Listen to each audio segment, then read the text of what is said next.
você trouxe a sua Bíblia, o seu aplicativo, abra aí em Lucas, no capítulo 5, e o verso 1, nós vamos estar falando hoje sobre todos temos uma bagagem.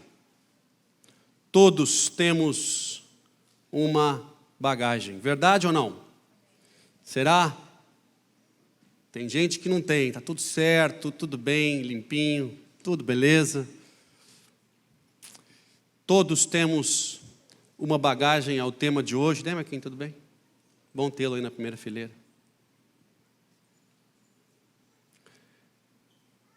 Vamos ler a partir do verso 1. E aconteceu que, apertando a multidão para ouvir a palavra de Deus, estava ele junto ao lago do Genezaré. E viu estar 2 barcos juntos à praia do lago, e os pescadores, havendo descido deles, estavam lavando as redes. Estando num dos barcos, que era o de Simão, pediu-lhe que o afastasse um pouco da terra, e assentando-se ensinava do barco a multidão. E quando acabou de falar, disse a Simão: faze-te do mar alto, ou seja, entra um pouco mais no mar, e lançai as vossas redes para pescar. E Simão lhe disse: mestre, havendo trabalhado toda a noite, nada apanhamos, mas sobre a tua palavra eu lançarei as redes. E fazendo assim, colheram uma grande quantidade de peixes, e rompia-se-lhes a rede. E fizeram um sinal aos companheiros que estavam no outro barco, para que os fossem ajudar. E foram, e encheram ambos os barcos, de maneira tal que quase iam a pique. E vendo isso, Simão Pedro prostrou-se aos pés de Jesus, dizendo: Senhor, ausenta-te de mim, que sou um homem pecador. Pois que o espanto se apoderara dele e de todos os que ele estavam por causa da pesca de peixes que haviam feito. E, de igual modo, também Tiago e João, filhos de Zebedeu, que eram companheiros de Simão. E disse Jesus a Simão: não temas, de agora em diante serás pescador de homens. E levando os barcos para a terra, deixaram tudo e o seguiram. Papai, obrigado pela tua palavra nessa noite, obrigado pelo tempo precioso que nós estamos passando juntos. Nos abençoa, nos visita, nos ministra. Sê conosco em nome de Jesus, papai. Amém e amém.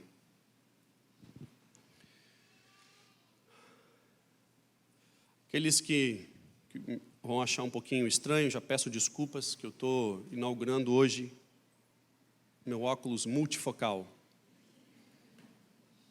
Um patrocínio da Ótica Felipe. E quem está ficando velho, que nem eu, e sabe o que é multifocal, sabe que a gente fica tentando achar o ponto para encontrar a galera.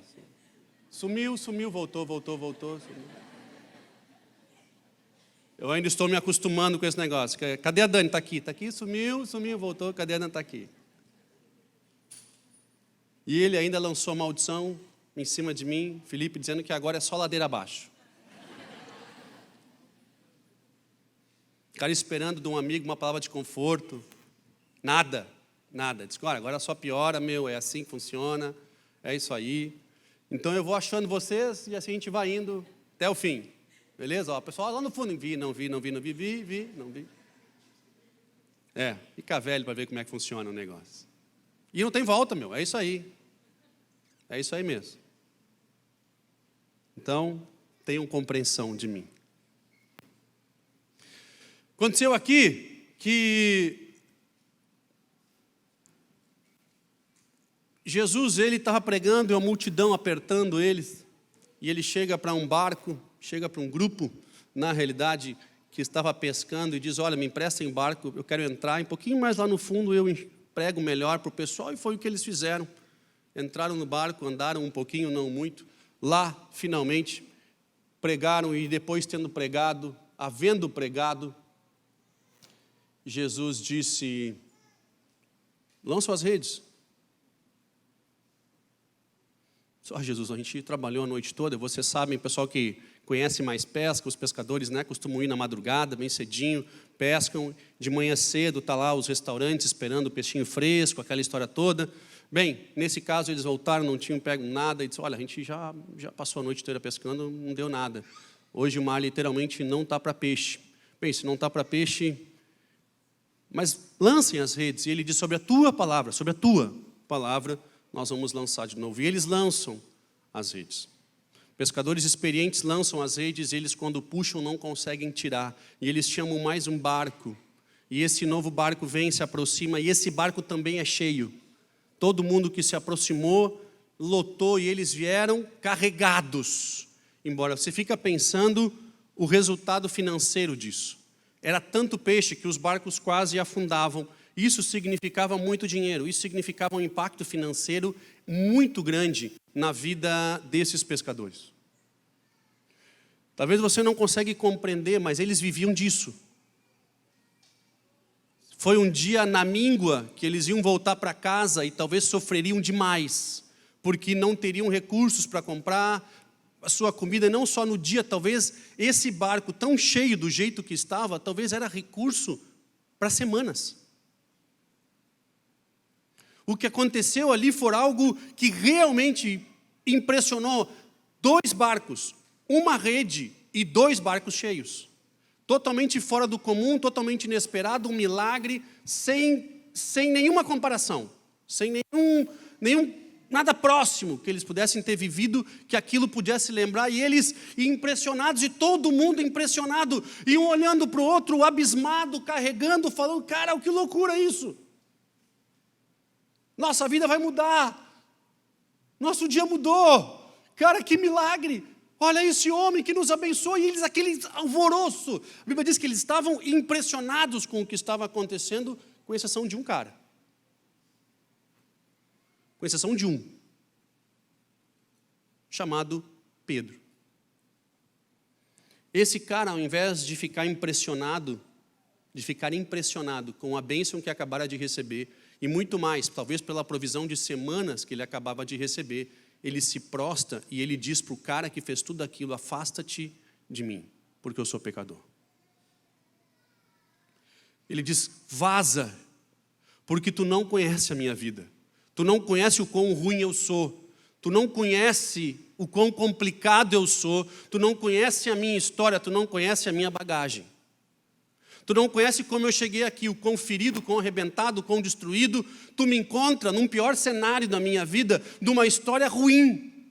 Afasta-te de mim, que eu sou pecador. Nada disso me impressiona o que tu fez. Porque tudo isso que tu fez, na realidade só comprova uma coisa, que eu não mereço. Afasta-te de mim, porque eu sou pecador. Eu não conheço a história pregressa de Pedro, mas ele era um cara grosso, ele era um cara rude, ele era um pescador tosco, porque dali para frente o que ele fez andando com Cristo, já em companhia de Cristo, mostrou o quão áspero ele era, quão sanguíneo ele era, quão impulsivo ele era. Pois bem, esse cara, ele foi na veia. Quando ele encontra esse milagre, ele simplesmente diz, afasta-te de mim, porque eu não sou digno desse negócio. Eu fico pensando, os outros que estavam no barco, dizendo, tá louco, meu? Deixa o cara aí, meu, olha um monte de peixe, vamos embora, deixa o cara, levanta daí, junta, ajuda. E eles, não, vai. Diz, não, cara, deixa esse cara perto, porque tu imagina esse cara todo dia aqui no barco. Meu, vai ser uma loucura com esse cara no barco. Enquanto uns se impressionavam, é o que a Bíblia diz, ele dizia para Jesus se afastar. Na realidade, o que acontece nesse trecho da Bíblia é exatamente o que acontece com a maioria do povo da igreja do Senhor Jesus, nós. A maioria, quando nós encontramos a Cristo e somos impactados pela mão de Cristo, porque Ele vem assim, Ele vem e nos e nos toca e nos alcança. Todos nós, antes de conhecer a Cristo, tínhamos uma ideia do Evangelho. Depois que conhecemos a Cristo, vimos o quão importante Ele é, o quanto Ele muda a nossa vida, o quanta falta Ele faz em nós, a diferença que Cristo faz e o Evangelho faz em nós. Mas a maioria de nós encontrou a Cristo num momento de dificuldade e Ele nos alcançou com a sua bondade, com o seu amor, com a sua misericórdia. Nós temos um testemunho para contar, muitos de nós, um super testemunho de como nós encontramos a Cristo. E nós ficamos impressionados, muitos de nós, por aquilo que Deus já fez e por aquilo que Deus nos deu. E Pedro não se impressiona com isso.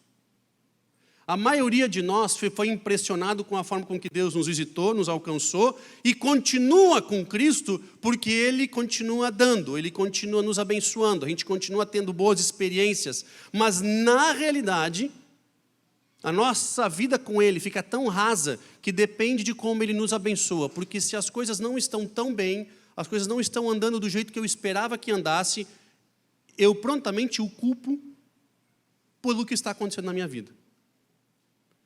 Porque o meu relacionamento com Ele é raso, ele é curto. Ele depende muito das coisas estarem andando certo na minha vida. Então, se as coisas não andam certo, logo Ele é o culpado por aquilo que eu estou vivendo. E Pedro pula essa etapa. Ele não quis nem saber da fantástica pesca. Ele não quis nem saber de quão abençoado ele estava sendo. Ele foi direto para os pés de Cristo, dizendo: tu não tem noção de quem eu sou. Eu sou podre, olha a minha vida, olha o meu passado. Afasta-te de mim, porque eu estou carregando comigo uma bagagem que incomoda. Eu estou carregando comigo uma bagagem que ninguém merece ver. Eu estou carregando comigo uma bagagem que se tu soubesse, Jesus, se tu soubesse quem eu sou, se tu soubesse o que eu já fiz, se tu soubesse dos meus erros, se tu soubesse do que eu estou passando, tu não teria me abençoado desse jeito. Se afasta de mim. Se afasta de mim. Ele foi direto para a segunda fase. Ele disse: cara, não me interessam as bênçãos. A minha vida aqui dentro tem muita coisa para mudar. E aí faz toda a diferença. A vida de Pedro muda radical naquele momento. E a de Pedro muda radical. Tu pode ver que os outros se impressionam pela pesca, mas Pedro é o que tem a experiência única. Os outros se impressionam e são beneficiados pela presença de Cristo, mas Pedro tem uma experiência que transforma a sua vida, e não só transforma a sua vida naquele momento, ele é promovido para algo maior. Todos nós temos bagagem. Todos nós temos. Todos nós temos. Eu, na realidade, fiquei olhando a família nesse verão, né? A gente foi dar uma volta e a gente dá uma malinha para cada um. E, de fato, é uma malinha para cada um. Cada um fica puxando, vai andando com aquela malinha. Eu digo: cara, que bonito. Mas na realidade, a vida é assim mesmo. Cara, não importa o tamanho da pessoa e a idade dela. Tem bagagem, já tem história. Possivelmente, não intencionalmente, mas eu já feri os meus filhos. Sem a intenção de fazê-los. Sem a intenção de fazê-los, eles já podem ter sido tratados por Deus em alguma coisa que eu fiz, sem a intenção de machucá-los. Mas eles já têm bagagem. Eles já discutiram e têm problemas na escola, eles já têm bagagem. É uma malinha de mão, é uma malinha de bordo, mas eles já têm bagagem. Todos nós temos. E se você já viajou de avião, especialmente para fora do país, eles querem saber, a primeira pergunta, quando você larga a bagagem ali para despachar, eles perguntam: essa bagagem é sua? Esteve com você o tempo todo? Alguém, por um acaso, lhe parou, pediu alguma coisa, você botou alguma coisa dentro? Eles perguntam por quê? Porque é sua. Porque você vai responder por essa bagagem o trajeto inteiro. Se alguma coisa a gente achar aí dentro, e não importa o tipo de bagagem. Se você quer saber o quão esquisito é o mundo que nós vivemos, viaje de avião e espere as bagagens saírem na esteira. Ali você vai conhecer a humanidade. O que tem de bagagem esquisita, ele diz: cara, quem compraria uma bagagem dessa aí? É assim, você julga o cara pela bagagem que ele está usando. Mas tem muita bagagem esquisita. Você vai nas lojas de mala, cara, tem umas malas, cara, quem compra? Rapaz, se está ali é porque alguém paga para levar embora. Ninguém deixou ali, alguém vai levar. E aí você fica esperando, ver o tipo estranho. Eu vou ficar aqui até ver quem é o dono dessa bagagem. Não é assim, o cara vai julgar os outros pela bagagem que tem. Né? Mas é isso aí, cara, é assim que funciona. Mas ninguém quer saber de como é a bagagem por fora. Não interessa a bagagem, não interessa a cor da bagagem, não importa. Tem gente que empacota, parece que vai fazer um pacote, cara, parece que é uma bomba. O camarada empacota aqueles lugares de botar plástico. Ela chega lá, ele gastou mais em plástico do que custa uma bagagem nova ali. E a bagagem chega e ninguém quer saber se ela é feia, se ela é bonita. Ninguém julga lá no aeroporto o tipo da sua bagagem. Eles interessam mesmo pelo que tem dentro. Por fora, não faz diferença nenhuma. Porque você é responsável pelo que carrega, pelo que tem dentro. Eu me lembro que a gente teve uma experiência, aqui o André e a Vivi, nós estávamos saindo, eles moravam em Londres, ele estava vindo, ele pediu gentilmente para mim trazer uma pilha de livro para mim. Isso não é coisa que amigo faz, tu vai embora, me ajuda a levar minha bagagem embora para casa. E aí, como amigo, você vai dizer que não, né? Vai dizer, não, eu vou levar pilha de livro. Eu digo, cara, eu pensando, cara, o que ele não bota fora? E eu pensando, de repente ele não me acompanha até o aeroporto, eu largo esses livros pelo caminho, porque eu não vou carregar esse troço embora, né? Cara, e ele veio comigo até o check-in, parado do lado e conversando. Então tá, os meus livros, depois os meus livros, deixa lá com o tio, daqui a pouco a mulher do balcão diz, essa bagagem não é sua? Olha, comadre, a bagagem até é minha. As coisas de dentro é que não são, né? Não, porque o senhor não pode viajar. Não, tudo é meu. Tu deu para mim esses livros? Deu. Tá, então a partir de agora é meu. Posso levar embora? Pode. Foi mais ou menos assim o negócio. Eu transportei os livros dele. Mas tinha que ser meu. Por quê? Porque a partir daquele momento a responsabilidade que estava ali dentro era minha.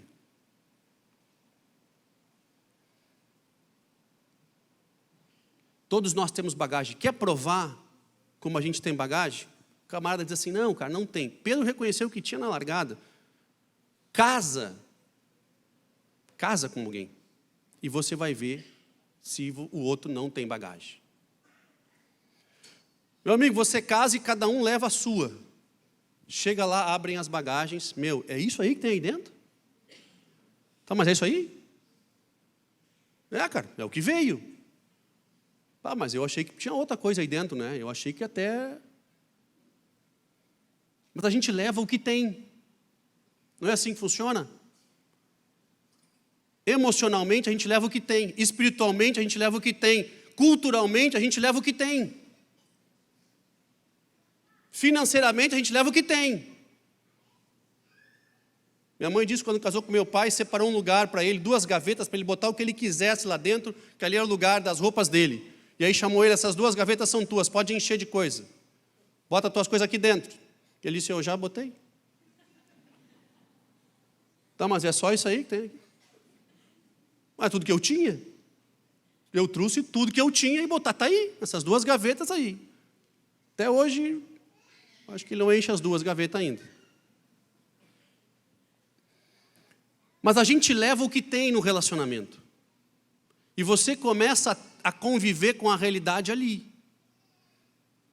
Casamento é essa arte de você conseguir se ajustar às culturas diferentes, formas diferentes de fazer. E às vezes você passa anos e anos e ainda tem coisa que demanda de você um esforço para se ajustar àquele negócio, que ainda não é fácil. Eu venho de uma família italiana, a Raquel de uma família alemã, e a gente se junta. A comida da minha mãe é muito temperada, dela nem tanto. O que eu comecei a fazer? Eu ia comer na minha sogra, escondido, eu botava um sal num prato. Onde é que eu ia sentar? Eu largava um sal, assim. Só dava aquela assim, sabe, meio de... Dava aquela espirradinha e eu sentava. Cara, me servia, nada, zero de drama. Zero de drama. Um dia ela mesmo disse, quem botou sal nesse prato? Eu digo, mulher, cala a boca, é o único jeito que eu venho aqui na tua... Aí a minha sogra descobriu que eu não gostava da comida dela. Cara, depois de uns 10 anos de casada, ela foi descobrir isso. Eu digo, cara, fica quieta, deixa a velha cozinhar. É o jeito dela fazer comida. Não é assim que funciona? A nossa família era de costela. Tudo de costela, tudo. Meu pai adorava. Isso é coisa de... É costela, é comida, é vaca atolada. Da família dela era peitinho de frango, carninha sem gordura. Quando ela ia comer lá em casa, ela dizia, acha uma carne aí que dá para comer. Aí eu ia lá, dava uma separada, já sem drama. Já dava aquela separada, tirava para lá. Para não criar drama. É assim, você vai levando do jeito. Vai levando do jeito que dá. Você traz bagagem. Você traz junto. Logo que a gente casou, fui fazer um lanche para ela, comprei um refrigerante. Logo que a gente casa, a gente acha que assim, nossos pais não compravam porcaria, evita refrigerante, evita porcaria, salgadinho. Aí você casa, achando agora a casa é minha, tudo é meu, eu vou comer o que eu quiser, porcaria que eu quiser, eu vou no mercado comer aquele salgadinho, tudo, aquelas frituras, eu vou aqueles morte-lento, eu vou comprar tudo aquilo, eu vou deixar dentro de casa. Então eu enchi a minha geladeira de refrigerante. E aí fomos sentar para comer, servi a mim, ela olhou, tu botou mais refri para ti. Ah, desculpe, está com muita sede, né? Cara, mas isso repetiu várias vezes. Teve um dia que ela botou os 2 copos um do lado do outro. Eu digo, mulher, tu tem algum problema? Mulher, toma todos os refrigerantes sozinha. Eu vou lá no mercado, eu vou comprar tudo para ti. Para nós nunca foi estresse. Era eu e o Anderson, são 2 filhos. A gente não brigava por isso. Na realidade, a nossa senha de internet é caixa cheia, porque o Anderson dizia que, não tem aqui, tem lá na garagem, tem uma caixa cheia. Cara, a gente acabou pegando isso do tempo que a gente era solteiro até hoje, a senha de internet lá. O pessoal pergunta, qual é a senha? Caixa cheia. Aí eu disse, mulher, tu quer tomar todos os refrigerantes que a gente tem aqui em casa, tu toma tudo, tu precisa de alguma ajuda, a terapia, o que tu precisa? Disse, não, é que eu venho de uma família de 4 filhos e eu sou a única menina. Se eu não corria na frente, eles tomavam tudo, cara. Eu digo, mulher, eu te amo. A partir de hoje, eu sempre vou dar mais para ti. Tu não precisa mais brigar, tu não precisa mais reclamar. Tu pode tomar, a partir de hoje, é tudo teu aqui em casa. Cara, isso foi, e nessa questão de não dividir, era Páscoa. Eventualmente comprava um chocolate, outro, ela escondia os dela. Eu dizia, mulher, aí eu botava, ela dizia assim, não, isso aqui eu vou botar aqui, tu está comendo os teus muito rápido. Ela fazia isso. Dizia, o que? Tu come todo o chocolate? Eu digo, mulher, o que tem problema? Voltamos para o ponto, não, é que meus irmãos, se eu não cuidasse, meus irmãos comiam os dele e comiam os meus. A gente traz tudo para dentro de casa, isso aí. Não é assim que funciona? E a gente tem que ir ajustando esse negócio. A gente tem que ir ajustando. Quando ela ia lá, e eu estava falando com meu pai, vó e tal, para ela a gente estava sempre gritando um com o outro, né? Minha avó gritava, daí minha mãe gritava, eu gritava, e no fim a gente se abraçava, se beijava, e a família italiana ia embora, e ela ficava horrorizada com aquilo ali. Esse cara, tua mãe está sempre brava, está sempre gritando, não, esse é o jeito dela, não, está tudo certo. A gente vai se acostumando com isso, mas a gente traz esse negócio. Todos temos uma bagagem. Mais novo até o mais velho. E eu vou te dizer, quanto mais velho, mais bagagem nós temos. Porque é mais difícil sempre um solteiro, quando ele vai ficando mais velho, encontrar alguém? Porque ele tem bagagem. Porque ele não quer lidar, às vezes, com ela e fica... Bem, Pedro não teve isso.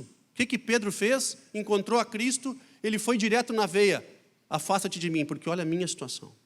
Olha a minha vida. Jesus, olha o que eu trago. Olha para mim e vê se eu sou digno de alguma coisa. Meu irmão, escute, a maior parte dos cristãos, ele fica no primeiro encontro com Cristo, ele se vislumbra com os peixes.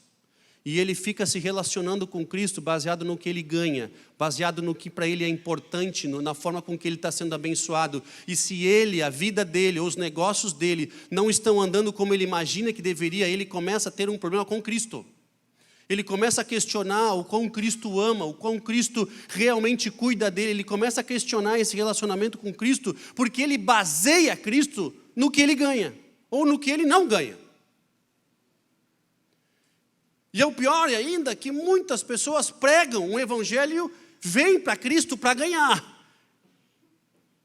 Vem para Cristo para viver o que você nunca viveu, porque aqui você vai ganhar absolutamente tudo e todos os seus sonhos serão alcançados. Cristo vira o cara que distribui, é o Papai Noel.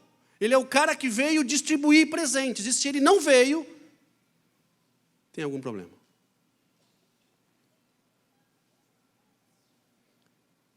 Meu irmão, sabe que existe um risco de você ser transparente com Deus? Eu vou te dizer que existe um risco. O único risco que existe de você ser transparente com Deus, como Pedro foi, de simplesmente se atirar nele e dizer, eu sou pecador, se afasta de mim, existe um risco de você ser transparente com Deus, de você ser promovido segundo o que realmente você é.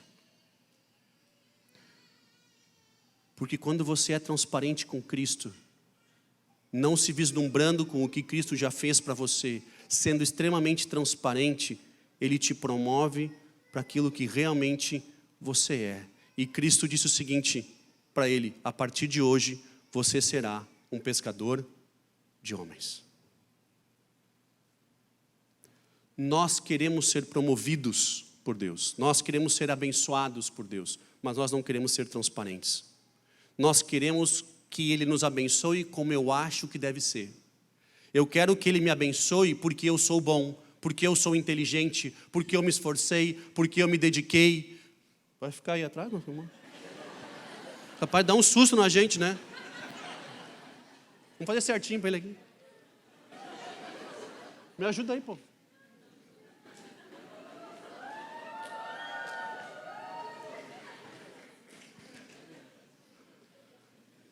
Está coletando imagem para o vídeo institucional que a gente vai lançar agora em abril dos 10 anos da CTF. E daí ele está fazendo aí.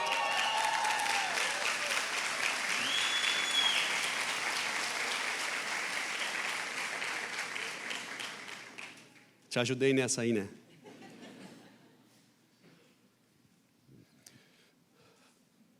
Nós temos um risco em ser transparentes com Deus, de sermos promovidos por Ele. Pessoal, pensa comigo, um cara grosso que nem Pedro, grosso.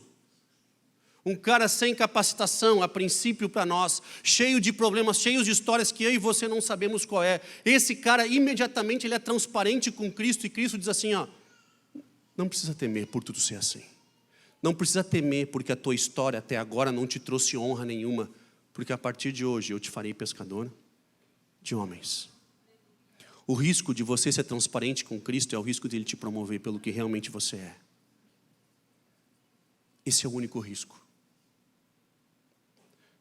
Nós vemos hoje um movimento de ministrações, de coaches, de treinadores, de mentores, que falam demais da imagem e da aparência externa.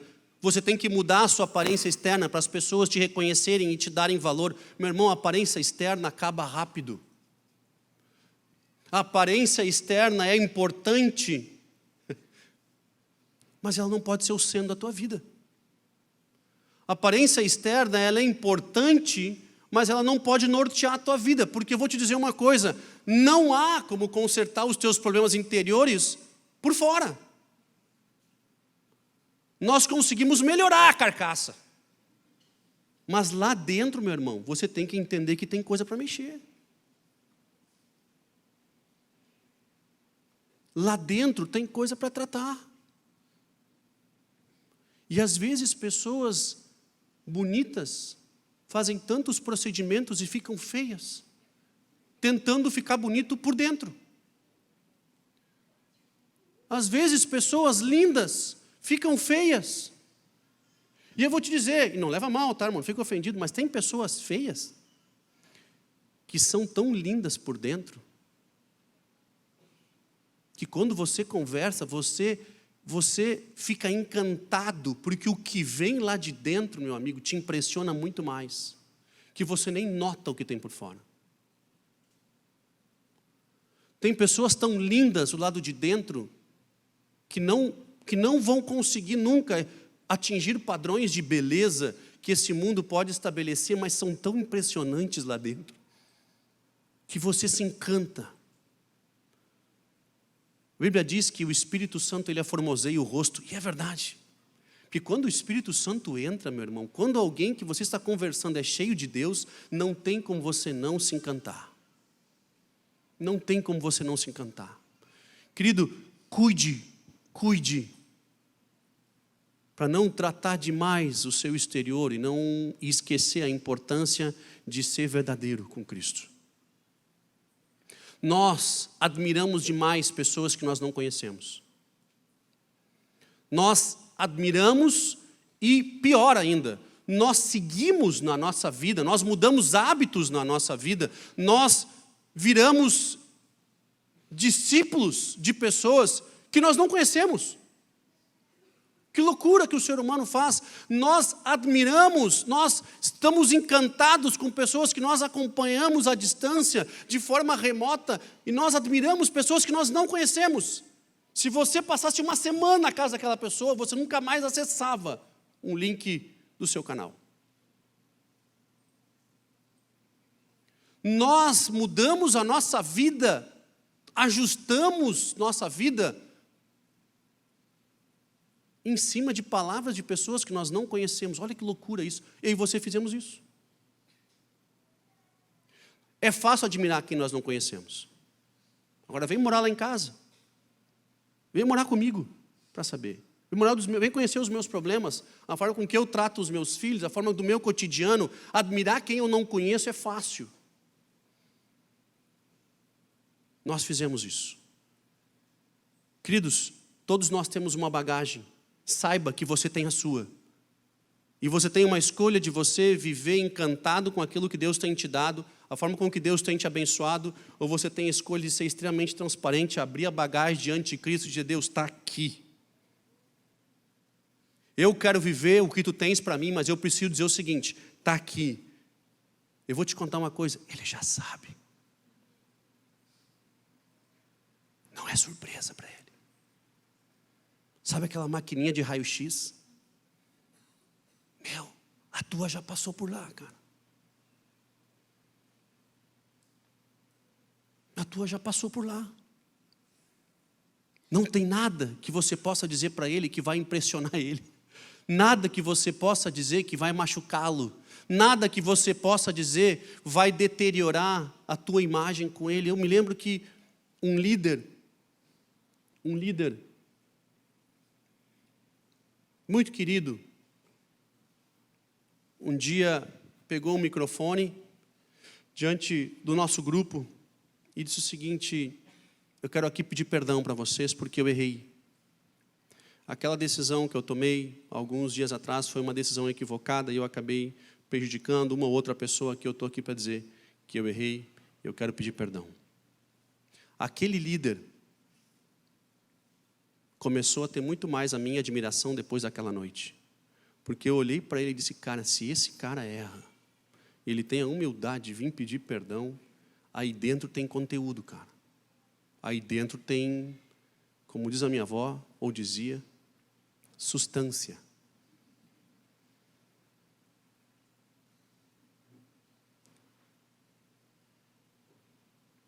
Queridos, nós estamos embriagados demais com aquilo que Deus tem feito na nossa vida. E eu vou te dizer, Ele vai continuar fazendo porque Ele te ama. Ele vai continuar fazendo porque é assim que Ele funciona, é da natureza dEle. Agora, sabe o que é da natureza dEle? Te conhecer.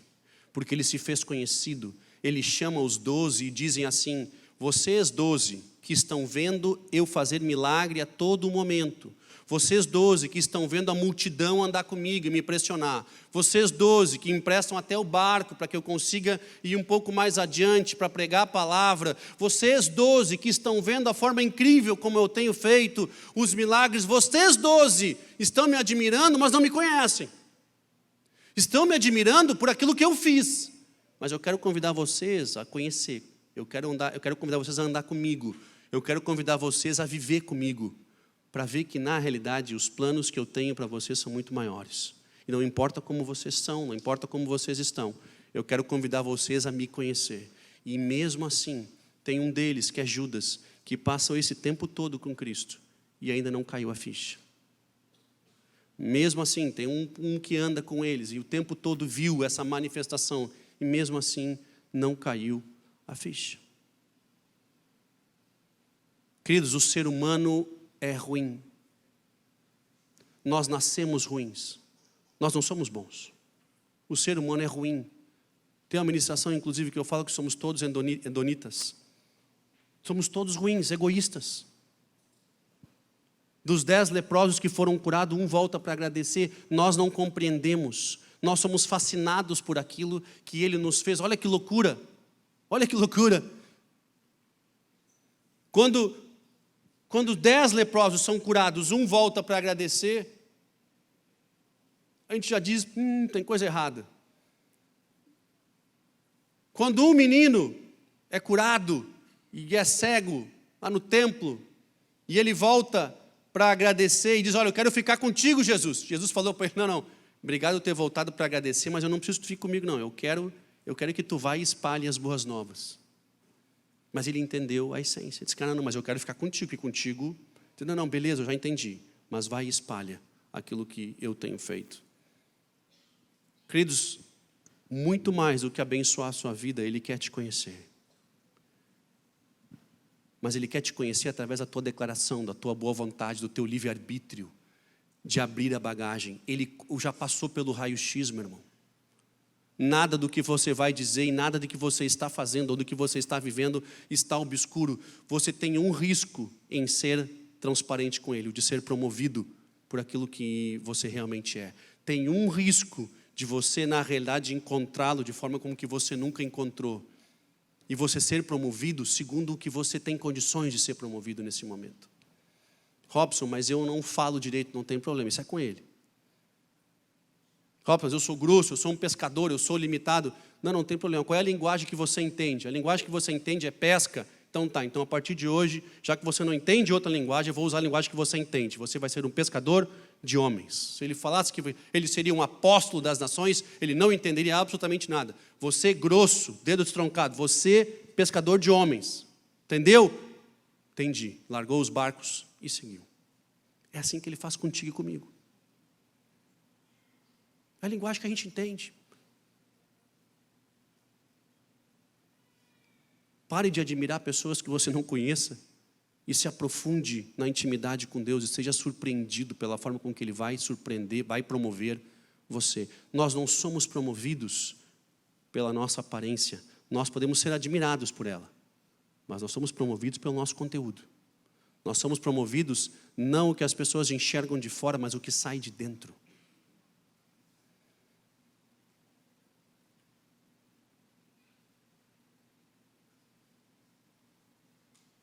Eu quero ser menos admirado e mais promovido por Deus. Tem mais valor, tem mais essência, permanece mais tempo. Se você compreender que a sua bagagem já passou pelo raio-x e que Ele já conhece, mas que Ele está esperando você dizer o seguinte, cara, essa é a minha vida, essa é a minha história. Deus, é possível fazer alguma coisa com isso? Eu ter vivido isso até aqui, é possível? Eu quero dizer que eu estou aqui. Eu quero dizer que se dá para fazer alguma coisa, Jesus, eu estou aqui. Vamos ficar em pé? Eu quero orar por você, abençoar a sua vida, abençoar a sua família.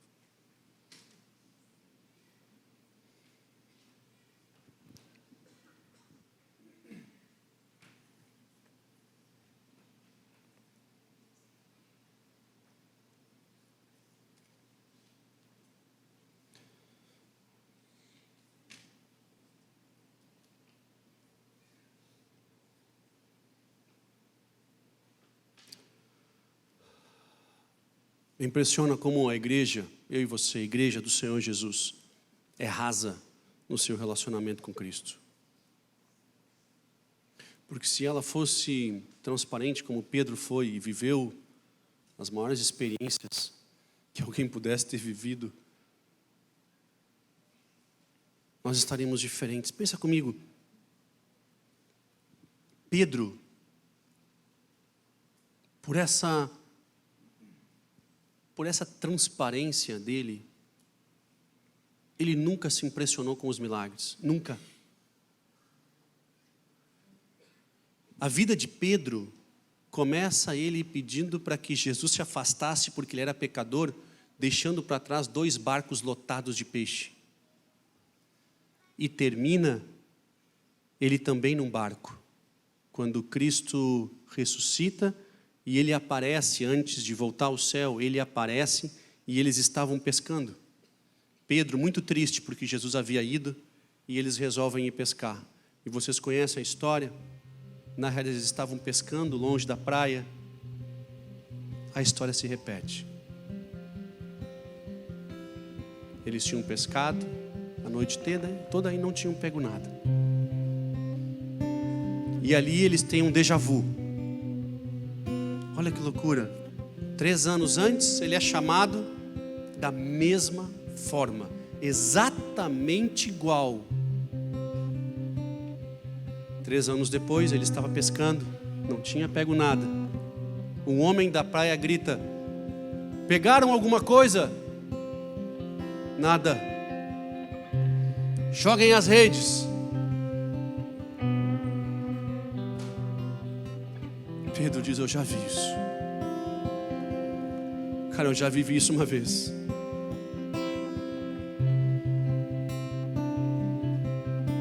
Eles jogam as redes. E quando eles começam a tirar, a Bíblia diz que eles pegaram 153 grandes peixes. Que as redes quase se rompiam. Eu imagino o arrepio que deve ter passado na vida de Pedro, dizendo: cara, aquele que está na praia só pode ser um. Aquele que está na praia não pode ser outro. E ele pula na água. E os companheiros dele dizendo: Pedro, e as redes?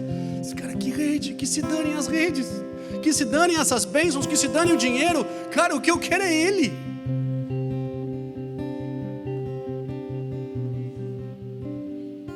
O quão embriagado com as bênçãos nós estamos, o quão impressionados com o que Cristo pode fazer nós estamos, a ponto de esquecer dele. Como que se em algum momento as coisas não estão boas, nós botamos sobre Ele um fardo de continuar nos abençoando, ao invés de ser transparentes com Ele, de ser verdadeiro com Ele, de ter uma intimidade com Ele. A Bíblia diz que Pedro nada até a praia, e ele chega lá e vê, óbvio, e ele vê Cristo. De novo, assando, com pão, com peixe. Ele diz: pessoal, vocês me conhecem. Nós passamos 3 anos juntos. Vocês conheceram o meu coração, eu conheci o coração de vocês. Tem muito mais para vocês do que isso. Tem muito mais para vocês. Eu sei que eu posso continuar abençoando vocês, mas muito mais do que esses peixes existe ali na frente. Eu quero promovê-los a algo muito mais. Não se impressionem com isso, embora isso seja o bônus. O que nós achamos que é o Evangelho, Ele chama de bônus. O que nós chamamos de essência do Evangelho, que são as bênçãos de Deus, Ele só chama de bônus. Ele só chama de cereja do bolo. Esse cara tem muito mais. E isso a gente vive sendo transparente, a gente trazendo a nossa mala, a nossa bagagem, dizendo: cara, essa é a realidade da minha vida. Meu irmão, já passou pelo raio-x, não tem nada que você vai dizer que vai impressionar, por mais que você tenha medo. Por isso que Cristo fala para Pedro nesse encontro, da primeira vez do barco, ele diz: não tenha medo, eu já conheço a tua história. Tu acha que tu está me impressionando com esse discurso? Eu te encontrei no meio do lixo, porque para mim não faz diferença nenhuma. Menos lixo, mais lixo. Eu vou te fazer algo melhor do que você é. Eu vou te fazer um pescador de homens. Eu quero orar por você para que você identifique isso, para que o seu evangelho não seja o bônus, mas seja o pilar, seja a essência, seja o conteúdo. Que você saiba que na realidade tudo isso ao redor é bônus. A mesma coisa que eu disse do batismo. Luzes, música, telão, nada disso faz nenhuma importância se nós não tivermos o batismo. Nada disso tem importância. Eu preferia estar embaixo de uma árvore, cantando a capela, mas batizando pessoas, do que com uma igreja cheia sem Jesus. Nós podemos fazer uma igreja sem Jesus. Existem muitos. Igrejas lotadas de membros. Mas Ele não veio fazer membros, Ele veio fazer discípulos. Nós não precisamos de membros.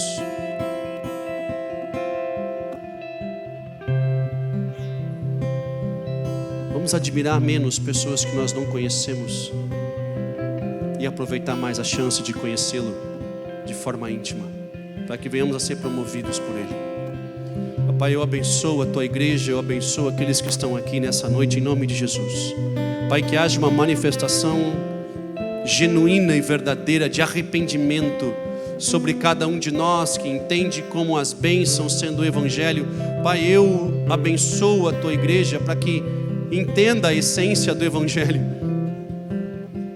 Eu abençoo a Tua igreja para que entenda que na realidade Tu és o melhor e o maior bem, e que de Ti nós temos na realidade a maior recompensa, e em Ti nós temos as maiores promoções que nossa vida poderia ter. Pai, eu abençoo desde o mais novo até o mais velho, da bagagem menor até a maior.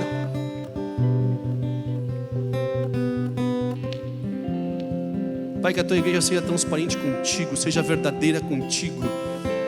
Pai, que nós tenhamos esse relacionamento de intimidade contigo. Espírito Santo, eu abençoo as famílias aqui, as crianças, os pais, os jovens. Pai, eu abençoo essa igreja.